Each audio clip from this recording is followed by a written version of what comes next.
আমরা 2008 সাল থেকে ব্ল্যাক বেঙ্গল ছাগলের এখানে খামার করি।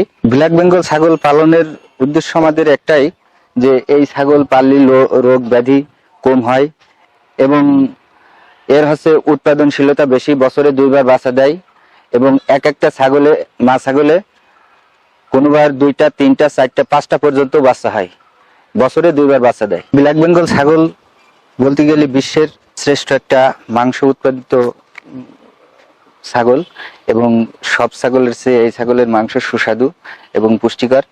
ব্ল্যাক বেঙ্গল ছাগল পালন করাতে তেমন কোনো অসুবিধা পায় না। এর প্রধান সুবিধা হচ্ছে যে মাছা পদ্ধতিতে ছাগলটা পালন করতে হবে, তাহলে এর সমস্ত রোগ ব্যাধি থেকে মুক্ত থাকা যাবে। 50টি ছাগলের জন্য ঘরের দৈর্ঘ্য এবং প্রস্থ, দৈর্ঘ্য হবে 30 ফিট লম্বা এবং প্রস্থ হবে 20 ফিট চওড়া।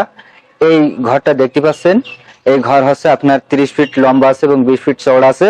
এখানে 50টা ছাগলের জন্য উপযোগী আর কি। এই ঘর তৈরি করার জন্য আনুমানিক 2 লক্ষ টাকা এবং 50টা ছাগল ক্রয়ে বর্তমান বাজার মূল্য বেশি, সেখানে 2.5 লক্ষ টাকা, গড়ে 4.5 লক্ষ টাকা লাগতে পারে। একটা ছাগলে বছরে 2বার বাচ্চা দেয়, আর 2টা করে যদি 4টা বাচ্চা হয়, 4টা বাচ্চা সাধারণত 3000 করে হলেও 12,000 টাকা হয়। একটা ছাগলের জন্য 12,000 টাকা বছরে লাভ হয় এবং 50